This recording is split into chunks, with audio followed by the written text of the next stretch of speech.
তো দেখো, তোমরা অভিষেক কবিতাটি যদি সত্যিকারের বুঝতে চাও তাহলে কিন্তু তোমাদের একটু আগের ঘটনা জানতে হবে। অভিষেক কবিতায় ঢুকতে গেলে আমাদের যে সমস্ত জিনিসগুলো জানতে হবে, নাহলে কিন্তু তুমি অভিষেক কবিতাটি মোটেও বুঝতে পারবে না। তুমি যতই চেষ্টা করে নাও না কেন, আমি গ্যারান্টি দিলাম তুমি বুঝতে পারবে না। তার আগে তোমাদের যেটুকু জিনিস জানতে হবে সেটা আমি বলে দিচ্ছি। তবে আমি যদি যেভাবে বলছি তোমরা যদি ধৈর্য ধরে শুনো, আমি গ্যারান্টি নিলাম তোমাদের এই কবিতাটা জল হয়ে যাবে, জল, একেবারে জল হয়ে যাবে। দেখো, এই কবিতায় আমরা দেখতে পাবো রাবণ বলে একজন চরিত্র দেখতে পাবো। রাবণ ইনি হচ্ছেন লঙ্কার রাজা। ইনি হচ্ছেন লঙ্কার রাজা। লঙ্কার রাজা রাবণ, এর পুত্র হচ্ছে একজন ইন্দ্রজিৎ।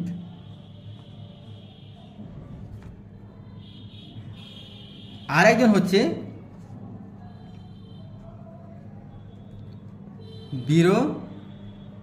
বীরবাহু।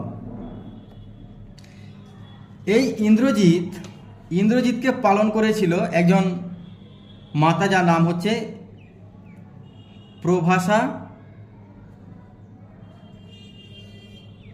প্রভাসা লক্ষ্মী। এই প্রভাসা লক্ষ্মী আসলে কে? ইনি হচ্ছেন সমুদ্র কন্যা দেবী লক্ষ্মী। ইনি হচ্ছেন দেবী লক্ষ্মী। ইনি হচ্ছেন একজন সমুদ্র কন্যা, সমুদ্র দেবতার মেয়ে।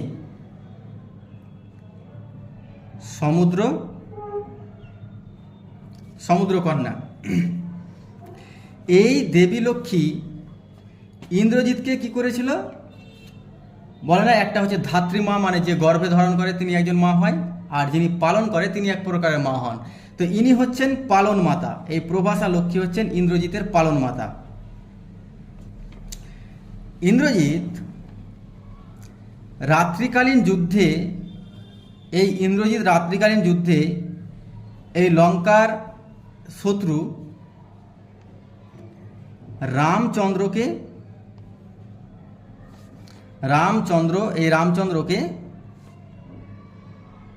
হত্যা করেন।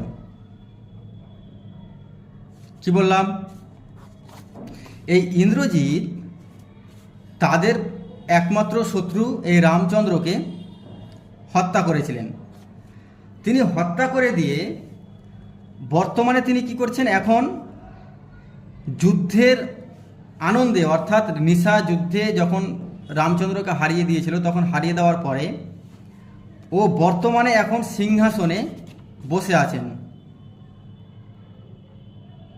সিংহাসনে বসে কি করছেন তিনি? তার স্ত্রী সহ অন্যান্য নারীদেরকে নিয়ে আমোদ প্রমোদ করছেন। ঠিক সেই সময় তার পালন মাতা এই দেবী লক্ষ্মীর প্রবেশ ঘটছে, আর এখান থেকে আমাদের কবিতাটা শুরু হচ্ছে। আশা করি এতটুকু জিনিস তোমরা বুঝতে পেরেছো। এবার আমরা দেখব কবিতায় লাইন ধরে ধরে সম্পূর্ণটা দেখে নেব। চলো দেখো। বলছে কনক আসন ত্যাজি বীরেন্দ্র কেশরী, অর্থাৎ কনক আসন মানে হচ্ছে রাজ সিংহাসন ত্যাগ করে বীরেন্দ্র কিশোরী অর্থাৎ বীর ইন্দ্রজিৎ প্রণমিয়া ধাত্রীর চরণে, অর্থাৎ মায়ের চরণে প্রণাম নিয়া কহিলা কি হেতু মাতা গতিতব আজি। বলছে মা, কি সংবাদ নিয়ে তুমি আমার রাজদরবারে এসছো আজকে? লঙ্কার কুশল বার্তা বলুন, ভালো মন্দ কিছু বলুন। এই ভবনে কহ দাসে লঙ্কার কুশল। ওই যে আমি যে কথা বললাম, যে এদিকে ইন্দ্রজিৎ নিশা যুদ্ধে রামচন্দ্রকে হারিয়ে দিয়ে তার স্ত্রী সহ অন্যান্য নারীদেরকে নিয়ে আমোদ প্রমোদ করছেন, মজা করছেন। ঠিক সেই সময় তার পালন মাতা প্রভাসা লক্ষ্মী তার রাজসভায় হাজির হয়েছেন। আর এটা দেখে চমকিত হয়ে ইন্দ্রজিৎ দাঁড়িয়ে মায়ের পায়ে প্রণাম নিয়ে বলছেন, মা, কি খবর নিয়ে তুমি এই রাজদরবারে আজ উপস্থিত হয়েছ? তারপর কি বলছে দেখো, শির চুম্বি অর্থাৎ কপালে চুম্বু দিয়ে ছদ্মবেশী অম্বুরাশি সুতা অর্থাৎ সমুদ্রকন্যা অর্থাৎ প্রভাসা লক্ষ্মী, যে কিনা ছদ্মবেশ ধারণ করে এসেছিল কার কাছে? তার সন্তানের কাছে, ইন্দ্রজিতের কাছে উত্তরিলা উত্তর দিল, হাই পুত্র কি আর কহিব, কনক লঙ্কার দশা। কপালে হাত দিয়া বলছে, কি বলিব পুত্র, লঙ্কার দুর্দশার কথা, দুর্দিনের কথা। ঘোরতর রণে অর্থাৎ বিশাল যুদ্ধে, হতপ্রিয় ভাই তব বীরবাহু বলি। কি হয়েছে? বিশাল যুদ্ধে তোমার ভাই বীরবাহুকে হত্যা করেছে রামচন্দ্র। তার শোকে মহাশোকী রাক্ষস আদপতি। এবার তার শোকে, পুত্রের হত্যার শোকে কি হয়েছে? রাজা রাবণ কি করেছেন? মহা শোকে পড়ে গেছেন। তার জন্য তিনি কি করছেন? সসৈন্য সাজেন আজি যুধিতে আপনি, নিজেই যুদ্ধে যাবেন। পুত্রের হত্যার শোকে নিজেই কিনা হত্যায় যাবেন, যুদ্ধে যাবেন। জিজ্ঞাসিলা মহাবাহু বিস্ময় মানিয়া, তখন অবাক হইয়া ইন্দ্রজিৎ জিজ্ঞেস করছে, কি কহিলা ভগবতী? মা তুমি কি বলিলে? কে বধিল কবে? বলছে কে তাকে হত্যা করেছে? আমার প্রিয় ভাইকে কে হত্যা করলো? প্রিয়ানুজি। বলছে আমার ভাই অর্থাৎ বীরবাহুকে কে হত্যা করেছে? নিসারণে সংহারিনু আমি। বলছে আরে এই তো রাত্রিকালীন যুদ্ধে রঘুবরে অর্থাৎ রামচন্দ্রকে আমি হত্যা করেছি। অর্থাৎ আমাদের তো কোনো শত্রু থাকার কথা নয়। খণ্ড খণ্ড করিয়া কাটিনু, তাকে তো আমি খণ্ড খণ্ড করে কেটে দিয়েছি। বরশি প্রচণ্ড স্বর বৈরী দলে তবে। এ বার্তা, এ অদ্ভুত বার্তা জননী কোথায় পাইলে তুমি? শীঘ্র কহ দাসে। বলছে এই ধরনের অদ্ভুত বার্তা তুমি কোথায় পেলে? আমি তো আমাদের একমাত্র শত্রু রামচন্দ্রকে নিশা যুদ্ধে অর্থাৎ রাত্রিকালীন যুদ্ধে হত্যা করেছি। তাহলে তাকে কে মারল? এই অদ্ভুত বার্তা তুমি কোথায় পেলে মা? রত্নাকর রত্নতমা ইন্দিরা সুন্দরী। দেখো এটা হচ্ছে দেবী লক্ষ্মীর অপর নাম। ইন্দিরা সুন্দরী হচ্ছে দেবী লক্ষ্মীর অপর নাম। উত্তরিলা উত্তর দিচ্ছে, হাই পুত্র মায়াবী মানব সীতাপতি, তব স্বরে মরিয়া বাঁচিল। বলছে কি বলিব পুত্র, এই লাইন তুলে কোশ্চেন আছে 3 নম্বরের জন্য, ভেরি ভেরি ইম্পর্টেন্ট লাইনটা। তার মাতা উত্তর দিচ্ছে, কি বলিব পুত্র, মায়াবী মানব সীতাপতি অর্থাৎ রামচন্দ্রের স্ত্রীর নাম হচ্ছে, স্ত্রী হচ্ছে কে? এই সীতাপতি। সীতাপতি হচ্ছে রামচন্দ্রের স্ত্রী। যে রামচন্দ্রকে হত্যা করেছিল কে? ইন্দ্রজিৎ। এবার ওই রামচন্দ্র কি হয়েছে? জীবিত হয়েছে। কি করে জীবিত হয়েছে?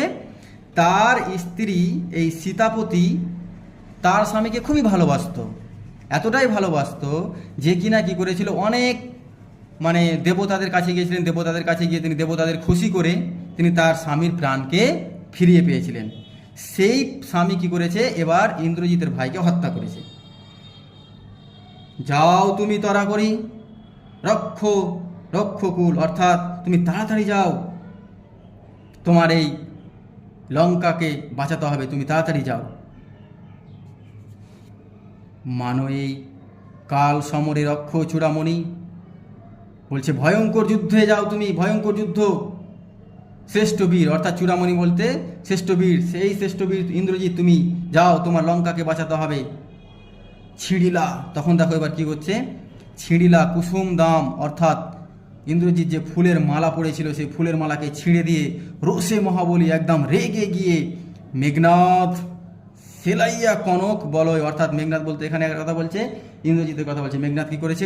ফেলিয়া কনক বলয় অর্থাৎ সোনার যে বালা পড়েছিল হাতে সেটাকে ফেলে দিয়ে দূরে ছুড়ে দিয়ে পদতলে পড়ি শোভিল কুণ্ডুল অর্থাৎ যে দোলগুলো রয়েছে সেই সব ফুলের যে দোলাগুলো রয়েছে সেগুলোকে পায়ে দুমড়াইয়া যথা অশোকের ফুল অশোকের তলে অর্থাৎ সেই ফুল পায়ের তলে পড়ে আভাময় ধিক মোরে, তিনি বলছেন ছি ছি ছি ছি, ধিক মোরে কহিলা গম্ভীরে কুমার, হায় ধিক মোরে বৈরী দল বেড়ে,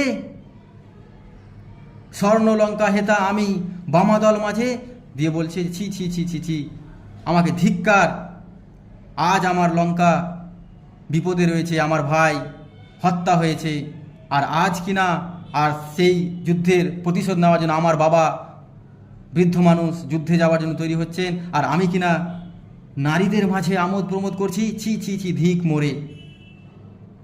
দিয়ে তিনি কী করছেন? যুদ্ধে বেরিয়ে পড়ছেন। একই সাজে আমারে দশানান্ত বলছে যে কিনা মানে বিশাল, মানে দেখবা যে এক বলে না যে 10 মাথার বুদ্ধি, তাকে বলা হয় রাবণ। রাবণকে দেখবা যে ওর 10টা মাথা আছে, দেখবা ও কোনোদিন মূর্ত যদি দেখে থাকো তাহলে দেখবা। বলছে একই সাজে আমারে, আমি সেই রাবণের পুত্র, আমি ইন্দ্রজিৎ, আন রথ তরা করি। বলছে তাড়াতাড়ি রথ নিয়ে আয়, অর্থাৎ যুদ্ধে যাওয়ার জন্য যে গাড়ি, সেই গাড়ি নিয়ে আয়। খুঁচাবো এই অপবাদ বধির উপকূলে। বলছে এই শত্রু দলকে আমি হত্যা করে দিয়ে, শেষ করে দিয়ে, নিঃসঙ্গ করে দিয়ে, নিশ্চিহ্ন করে দিয়ে আমি আমার এই অপবাদ আমি নিজে নিজেই সমাধান করে দেব। তখন কিভাবে তিনি সাজছেন যুদ্ধে যাওয়ার জন্য? সাজিলা রথীন্দ্র ঋষভ বীর আবরণী, অর্থাৎ যোদ্ধার বেশে তিনি কিন্তু এবার সেজে গেলেন। হৈমবতী সুত যথা নাসিতে তারকে, মহাসুর কিংবা যথা বৃহন্নারূপী, কিরাটি বিরাট পুত্র সহ উদ্ধারিতে গোধন সাজিলা সোর সমী বৃক্ষ মলে মেঘবর্ণ রথ। তারপরে দেখো কি বলছে এবার, তিনি কি বললেন, তাহলে কিভাবে তিনি রূপ ধারণ করছেন? দেখো কিরাটির রাজাকে যখন উদ্ধার করেছিল কে? মানে কার্তিক, দেবতা কার্তিক বাবলা গাছের তলায় এক প্রকারের রূপ ধারণ করেছিল এই কিরাটি কে পুত্র রাজাকে বাঁচাতে গিয়ে, সন্তানকে বাঁচাবার জন্য যে রূপ ধারণ করেছিল, ঠিক সেই রকমই কিন্তু এবার রূপ ধারণ করছে। মেঘবর্ণ রথ, চক্র বিজলির ছটা, ধ্বজ্জ ইন্দ্রচাপ রূপী তুরঙ্গম বেগে, আশুগতি রথে চড়ে বীর চূড়ামণি। এবার কিন্তু সেই রথে চেড়ে গিয়ে ছুটলো কোথায়? তুরঙ্গ বেগে, অর্থাৎ দ্রুত গতিতে তিনি কিন্তু ছুটলেন যুদ্ধে যাওয়ার জন্য। বীরদর্পে হেনকালে প্রমীলা সুন্দরী। আর দেখো এই সময় যখন মানে তিনি যুদ্ধে যাওয়ার জন্য তৈরি হয়ে গেছেন, ঠিক সেই সময় বীরদর্পে অর্থাৎ ইন্দ্রজিতের সামনে, হেনকালে সেই সময় প্রমীলা সুন্দরী, ইন্দ্রজিতের স্ত্রী প্রমীলা ধরিপতিকর যুগ, হায়রে যেমতি হেমলতা। বলছে তখন কি করছে? এবার তখন ইন্দ্রজিতের হাত ধরে নিয়েছে প্রমীলা, তার স্বামীর হাত ধরে নিয়েছে। সে তার স্বামীকে খুব ভালোবাসতো, সে তার স্বামীর হাত ধরে নিয়েছে। বলছে স্বামী গো, কি বলছে দেখো, হেমলতা আলঙ্গনে তরু কুলেশ্বরে।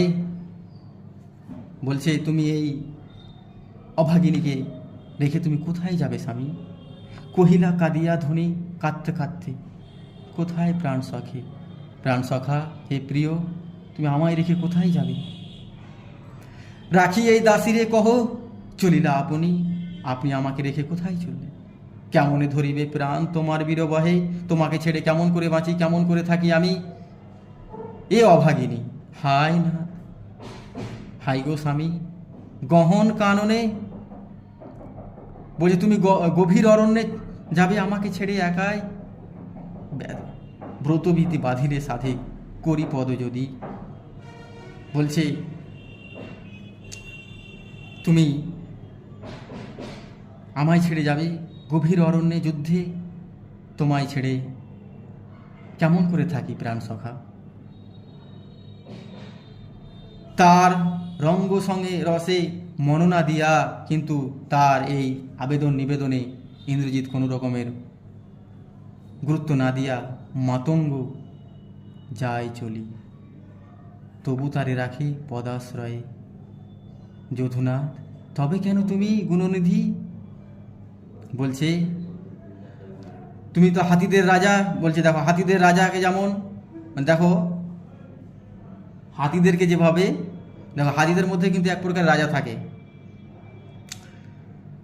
তো এখানে যধুনাথ বলতে হাতিদের রাজার কথা বলছে। তো এখানে বীর যেহেতু ইন্দ্রজিৎ, তো বীরকে এখানে হাতির সাথে তুলনা করে বলছেন। বলছে তুমি যদি আমায় পায়ের তলায়ও রাখো তবুও কিন্তু আমি রাজি, কিন্তু তুমি আমায় ছেড়ে যেও না। তেজ কিঙ্গরি রিরে আজি হাসি উত্তরিলা, এই কথা কিন্তু দাসী কিন্তু এরকম করে বলো। তখন ইন্দ্রজিৎ উত্তর দিচ্ছে, কি হাসতে হাসতে উত্তর দিচ্ছে, মেঘনাথ ইন্দ্রজিতে জিতি তুমি। বলে তুমি ইন্দ্রজিতের মন জয় করে রেখেছো, তুমি ইন্দ্রজিতের মন জয় করে রেখেছ সতী অর্থাৎ স্ত্রী, বেঁধেছ যে দৃঢ় বাঁধে, কে পারে খুলিতে, সে বাঁধে তরায় আমি আসরি ফিরিয়া। বলছে, হে প্রিয়তমা, তুমি যে ভালোবাসার বন্ধনে আমায় বেঁধেছ, সেই ভালোবাসার বন্ধন কোনো শত্রু কেউ ছিন্ন করে আমাকে হত্যা করতে পারবে না। আর সেই ভালোবাসার বেড়াজালের মাধ্যমে আমি আবার তোমার কাছেই ফিরে আসব, আমাকে কেউ হত্যা করতে পারবে না। কল্যাণী সমরে নাসি, তোমার কল্যাণে রাঘবে বিদায় এব দেহ বিধুমুখী। এবার তুমি আমায় বিদায় দাও বিধুমুখী। এ সুন্দরী আমার প্রিয়তমা, এবার আমায় তুমি, এ চাঁদমুখী, আমায় বিদায় দাও। উঠিল পবন পথে ঘোরতর রবে, রথরব হৈমা পাখা বিস্তারিয়া যেন, উড়িলা মৈনাক শৈল অম্বর উজিলি। এবার কিন্তু তিনি ছুটলেন কিভাবে? পবনে বাতাসে একদম ঘোরতর রবে, মানে যেন একটা চিৎকার, একটা হুঙ্কার ছুটে যেন, পাখা মেলে যেন তার রথ যেন ছুটে চলল যুদ্ধের ময়দানে। সিনজানি আকর্ষণী রসে টঙ্কারিলা ধনু, মানে আর কি করেছে, মানে একটা ধনুক দেখবা, ধনুকের কিন্তু একটা শব্দ রয়েছে, সেটা হচ্ছে টঙ্কার। সেই রকম টনটনে একটা শব্দ বীরেন্দ্র অর্থাৎ ইন্দ্রজিৎ পক্ষীন্দ্র যথানাদে মেঘ মাঝে